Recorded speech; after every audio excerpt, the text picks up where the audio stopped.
time I've had with the productive discussions and interesting new ideas.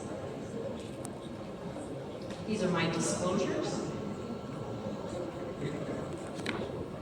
Now, the title of this talk is Past, Present, and Future.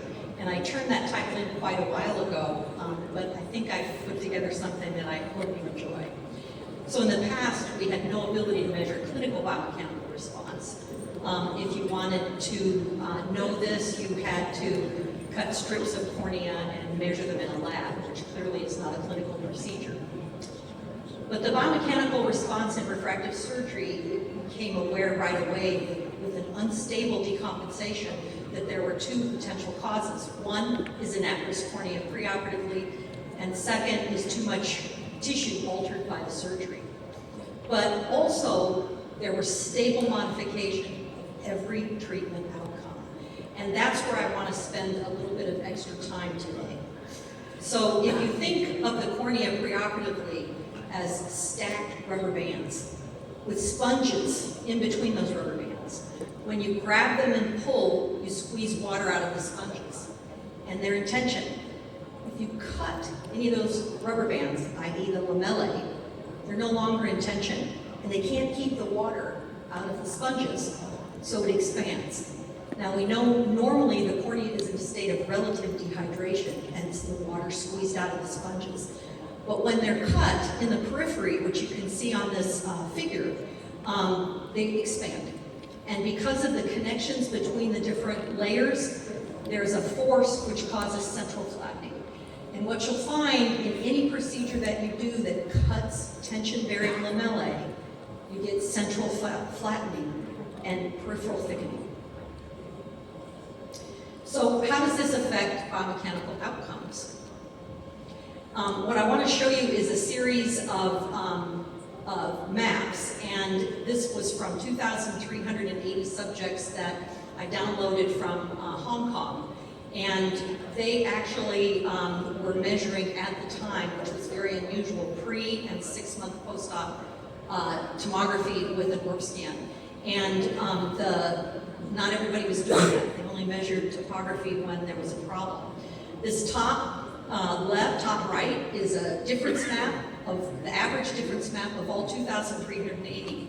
There's two little white rings. The central one captures the smallest optical zone, and this one captures the largest optical zone. So all the optical zones are caught between these two white lines.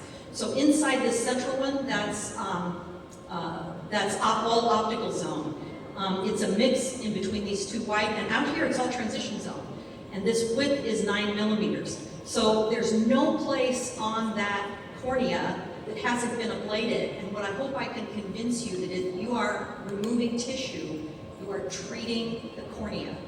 So even though that's a transition zone, the cornea doesn't know where the optical zone ends and the transition zone starts. It only knows where you've changed the structure.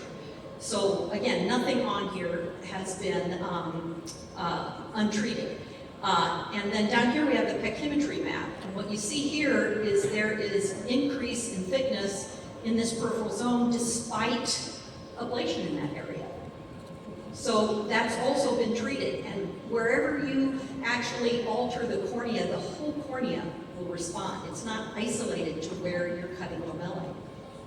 Now, we divide it up by level of correction. Look at the 25 that had less than 2 diopters. You can see there's modest central flattening. These are difference maps, so negative is blue, positive is red. Modest central flattening and modest peripheral steepening. What I want to do is step through the levels of correction. 2 to 4, 4 to 6, 6 to 8, 8 to 10, greater than 10. So what do you notice? As the corrections get bigger, that central blue flattened zone gets smaller. Now what I want to say about this is these patients were treated in the 90s. The ablation profiles were spherical, which is very unfriendly from a biomechanical perspective. So that's an exaggerated response from what you get today with aspheric profiles, but you still get a biomechanical response. And these are average, which means there's some that had more and some that had less. So what does this mean? Curvature in the outer region, which corresponds to the transition zone, increases with increasing level of correction. zones of increased pachymetry in the outer zone despite ablation. And this increased curvature is what leads to spherical aberration, induced spherical aberration. And if you remember, the one aberration that could not be eliminated with wavefront-guided treatments was spherical aberration. And what I will tell you, that's because it's not optical, it's biomechanical. And they couldn't get rid of it, and now wavefront-guided ablation, at least in its original manifestation, is gone. All this is consistent with that model I showed you. So you get this central flattening and peripheral steepening enhances a myopic procedure, and it reduces the effect of a hyperopic procedure because that biomechanical flattening is fighting you all the way down as you're trying to steepen the central cornea. And that's why it's so hard to hit targets on hyperopic corrections and all kinds of other issues. Now this was, even though I used the ORB scan, at the very same time Dan Reinstein was publishing about his high-frequency ultrasound, and he found the same thing. He found outside the ablation zone, there was an increase in thickness. Now, I did my subtractions post minus pre. He's doing his pre minus post, so that's why the numbers are opposite in sign. In addition, Simha Roy and B.J. Dukes actually looked at what would be the impact of changes in properties on the exact same cornea. And that's the nice thing with simulation is you can change certain features, but the geometry is the same, and then you can isolate the effect of the properties. So low stiffness, this is young people, you have more movement in the center than the periphery. This is forward movement, leading to an undercorrection. High stiffness, which is older patients, you have more movement in the periphery than the center, leading to overcorrection. So this is the source of the age nomogram. Now, at the time, people thought the reason you did less when you were when patients were older is because young people were more aggressive healers. And if that's the case, it would be the same for a hyperopic treatment, except it's opposite. Because again, older people are stiffer, and you're trying to steepen. So you have to overcome that biomechanical response with your profile. So myopic, you do less. With older people, hyperopic, you do more. Now, can you manipulate the biomechanical response? This was given to me by John Marshall. He had a different purpose for generating it. But early on, again, there's no transition zone here. It's a 5mm ablation zone. And there are papers, you can actually go back and find this, where people were classified as poor healers, normal healers, and aggressive healers, and that would determine how they ended up. But all they did is change the zone size, 5mm to 6mm. 1mm difference in zone size, and it wiped out the variability. And that's because that variability was from the difference in the biomechanical properties of individual eyes. And so when you cut out more of the periphery, you take away more of those peripheral lamellae, which drive the biomechanical response, you can get your target easier. So what's the source of spherical aberration induction? I told you that the evidence shows that it's biomechanical, but there were papers out at the time which showed that there was a loss of ablation efficiency in the periphery. And, you know, that's easy to compensate for. You can compensate for it by adding more pulses in the periphery. And what I told the laser companies, I said, you should just hope that's what it is, because then you can correct for it.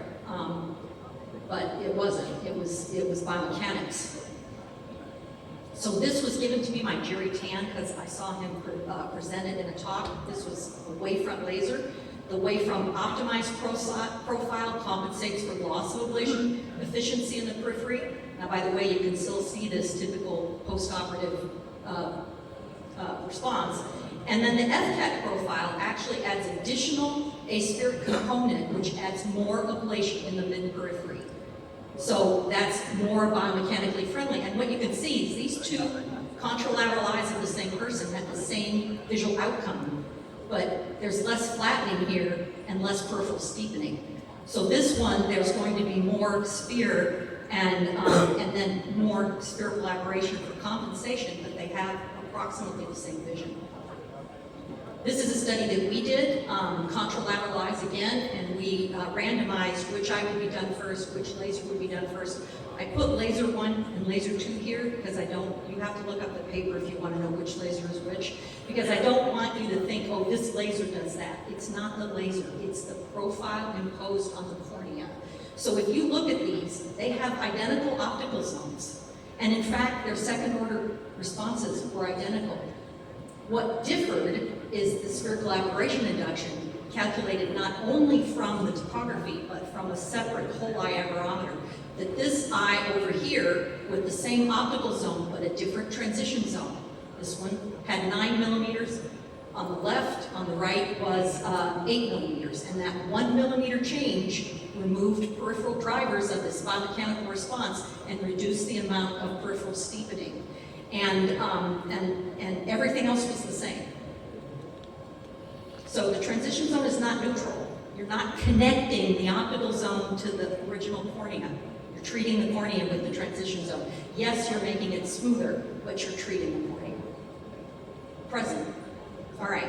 Biomechanics, we know that the Corvis measures elastic response, and that the ocular response analyzer measures viscoelastic response. However, they're both global. You get, response from an air puff, so you can't look at asymmetry.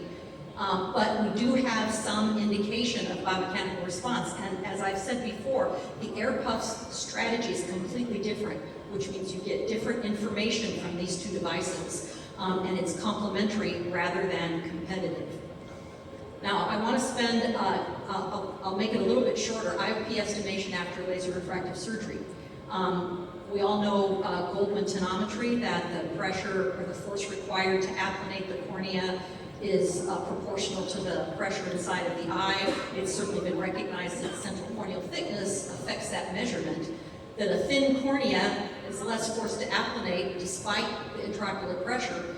So a high measured IOP may simply be that the cornea is thick, and a low measured IOP may simply be that the cornea is thin. I'm going to emphasize, these are intact eyes, not refractive surgery, intact eyes. So after refractive surgery, there's many correctional factors. I just put 2 of them up here. The real question is, why are they different? If it's all due to central corneal thickness, why don't they come out the same? So the clinical implications are which one should you choose, and are any of them actually correct? And what's affecting the accuracy of pressure measurement in addition to biomechanics? There has to be something else. We recognize thickness because it can be measured, but we still hadn't considered corneal biomechanical properties. So if we look at a theoretical analysis where on the x-axis we have corneal thickness, on the y-axis we have the theoretical prediction of IOP, the green line here in the middle, the true IOP is 15 millimeters. Now, of course, as they get thicker, you get greater measured pressure. But let's see what happens if we bound this by what you would run into in reality, say 425 to 675. And if we look at the pressure, the measured pressure error, it's about 2.5 millimeters of mercury. So it's not going to give you heartburn unless you're on the edge of normal. But biomechanical properties, and the only thing that we could include here was a fraction of what's in the literature, because of the biomechanical properties of the cornea in the literature vary by 4 orders of magnitude. 4 orders of magnitude. You can pick a value and find literature support. And that's because of the viscoelastic nature of the cornea. People had different rates of force application in their tests. And you have a different rate of force application, you'll get a different answer. And here, again, bounding this by a fraction of what exists, it's huge. Well, these things vary together, so let's look what happens if we vary thickness and properties. So here we have thickness, here's the same prediction of IOP, and this top line is for a stiffer cornea, this bottom line is for a less stiff, a more compliant cornea, softer cornea. They have different slopes. So actually, the stiffer eyes, the older eyes, they have a strong relationship between central corneal thickness and measurement error. And if you look at a lot of the accuracy studies, they're done in people pre-cataract so that they can use the corneal incision to actually get a manometric pressures and then measure them through the cornea. They're all old, and they're going to have a strong relationship, but that doesn't translate to young people. And in fact, with these softer eyes, whether that's young, whether that's treated with prostaglandins, there's almost no relationship between central corneal thickness and IOP measurement error. So the stiffness of the cornea determines the relationship between central corneal thickness and IOP measurement error, and that's going to be different as a function of age in the people in your clinic. So, I don't know, I think you can accurately correct measured pressure by taking into account central corneal thickness. So when you think of what you can see here, what you can measure and touch, central corneal thickness, and you think of IOP measurement error, there's a great big part underneath that you just can't see. It's just there to mess you up a little bit. Now, what about after refractive surgery? Well, it's not the same as a thin cornea. It's not the same because there's an ablation profile. And that profile takes the thinnest spot on a myopic procedure and makes it thinner. So what do we think we know? We think how many think it decreases by measurement artifacts about -2 millimeters of mercury? Have you heard that? Some people have. Okay. So let me show you why.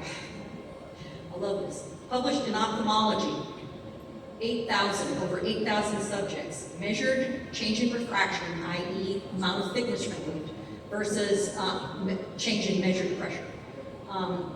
They had the average difference is -2 millimeters of mercury. So I'm going to ask you, do you think that's the most important information from that shotgun blast of points? Let's look at 5 millimeter correction, 5 diopter correction. The range is like -12 to maybe +10. I mean, it's 22 millimeters of mercury range.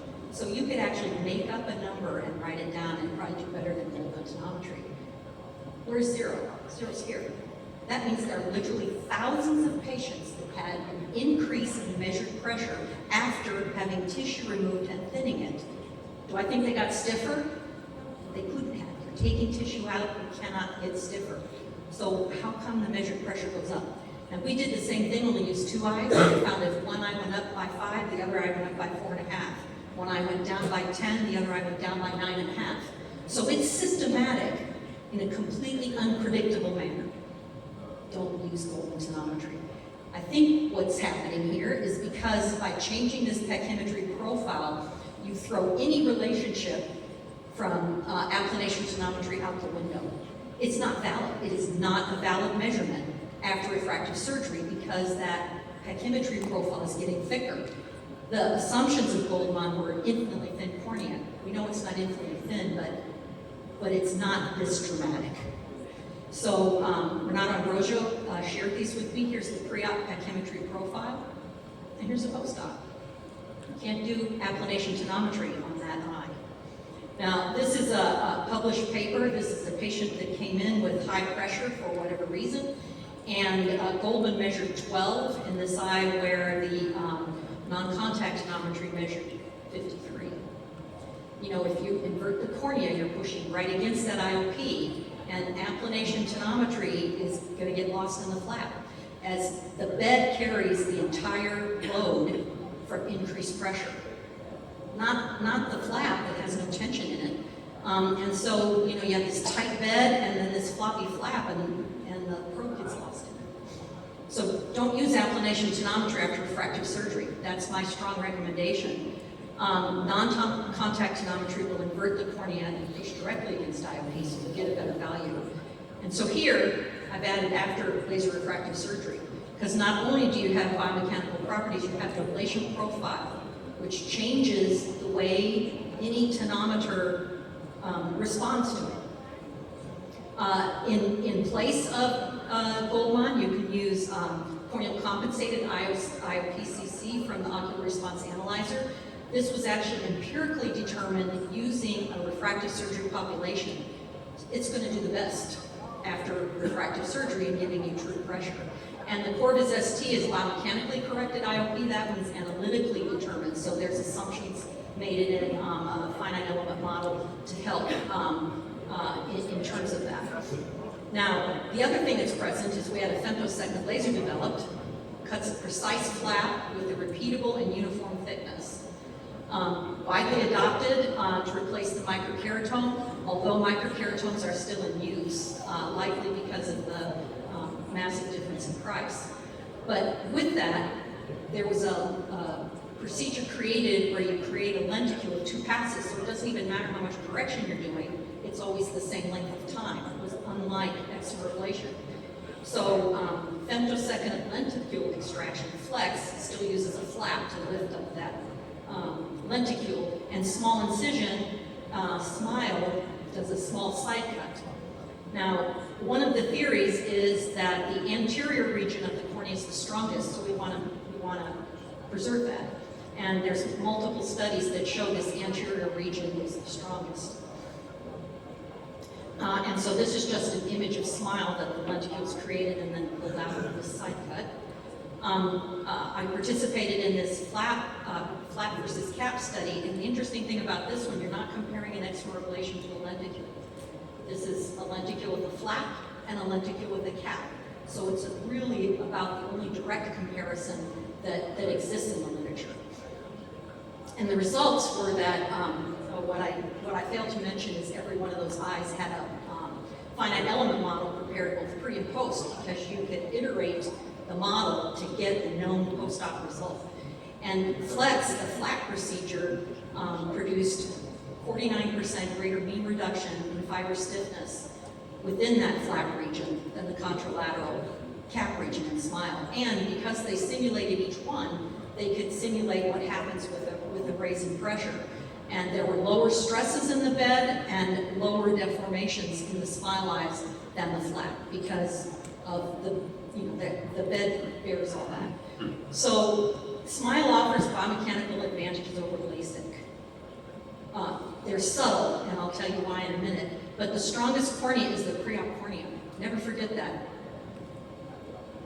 So at-risk corneas, you can do pre-op screening and may indicate an underlying biomechanical anomaly. If there's an underlying biomechanical anomaly, it completely overwhelms any biomechanical advantage you get with smile. And you don't know that, you just know there's risk. So if you won't perform LASIK, don't perform smile. You'll get in trouble. And Tarek gave us a whole list yesterday of post-ectasia after smile, and after smile with cross-linking. So if you think about laser refractive surgery, the primary effect is the amount of tissue removed. You don't have a choice. If you want a refractive effect, you have to remove the tissue. Where you place that is secondary. And I've just shown all 3 types of procedures here, and I want to tell you why smile, why the concept of maintaining this anterior region is slightly flawed with smile. Now with LASIK, there's zero tension in the flap. Look at the shape of this lenticule. The back of the bed is longer than the back of the cap is longer than the front of the bed. So it has to reduce tension to fit. It's not the same as pre-op. And in fact, IOP goes up, the bed bears it. Just the same as LASIK. So the anterior lamellae, they don't engage when IOP goes up. Additional stress from that increased IOP is born in the bed. And actually, we did a study that showed post-operative stiffness is a function of the residual stromal bed. And if you're trying to preserve the anterior region in smile, you're reducing the bed. I mean, you've only got so much cornea. So smile's not going to be a strong post-op. Now, the other thing that has been recently reported is these microdistortions in Bowman's layer because of the reduced tension in the cap. That's why. That's the source of them. And this particular study was looking at Bowman's layer, and look at the edge of the cap right below it. They're the same. They follow what's in Bowman's layer, and it doesn't get tight until you get down in the bed. CLEX is the generic name now for keratorefractive lens extraction, since other procedures have been developed. And this is 3 months after smile. There's still these white arrows. So the future. Is it possible to maintain lamellar tension in the anterior region of the cap? So I did some reading about this biconvex lens. The width of that center is the same in both of these approaches. But this one has a uniform cap, this one does not. The cap gets thicker, you go towards the end. But the length of these two is the same. So in this case, the anterior region will bear stress and it will react as a whole cornea instead of just as a bed. So there's preliminary reports with very good results from this, and it's pretty exciting. I think of this as a third generation approach. Tomography guided customized flex, is that in our future? I think only if we have equal arc length, because if those lamellar retention, that customized shape will be transmitted to the surface. If it's low tension, it's not going to be transmitted. So there's no loss of lamellar tension, and the customized shape will be transmitted to the surface. So really, biomechanics provides the key to achieving the full potential of customized refractive surgery. And that's something to keep in mind. Now, biomechanics, really quick. 25 seconds. We need to detect asymmetry. Spatially resolved biomechanical response. That's the only way you're going to detect asymmetry. Now, ray microscopy can do that, but it's just, right now, it's kind of painfully slow because each point has to be measured separately. But maybe that will be improved as we move toward the future. It's in the process of commercialization, but if you want to detect keratoconus biomechanically, you need to be able to detect asymmetry. And then I want to spend the last 54 seconds showing you the difference between axial and tangential, because in my first talk, I told you that you need to use tangential when you're looking at changes to curvature. And so this shows that axial, you have an eccentric cone, and tangential, you have a central cone. Eccentric and central. And I think that most of the keratoconus that you're running into is actually central, and all of the papers that actually talked about where does it occur use the axial algorithm, so they pushed it to the periphery. I think you have much more central disease than you think you did. This shows where they're both eccentric, but even with both eccentric, the distance is the same, and you can look at the shape of this dark green. It's the same on both of them. It's just the axial that's made it more peripheral and bigger. That's the map. That's just the algorithm. Central and central. And the other thing to note on that, when you saw that blue, not only does keratoconus have this steepest area, but it also has the flattest. That does not show up on an axial algorithm. You don't get that very flat periphery that's going down to join the globe of lower curvature. So in keratoconus, this is my hope for the future. No one will use K-maps any longer. I didn't get any information on that, but just to tell you it's back. And zonal values are good. I'd love to see everyone using tangential maps at meetings. Most of them have been axial. Axial is good for screening because it's pattern recognition. You need a bigger pattern. But tangential or instantaneous, when you're evaluating a change, why do you want to look at a change in average shape? You want to look at a change in the shape. And then recognize that keratoconus is more central than eccentric. And I want to end with a quote by John Tukey, a professor of statistics at Princeton. And he said, "It is often much worse to have a good measurement of the wrong thing, axial, than a poor measurement of the right thing, tangential." Thank you.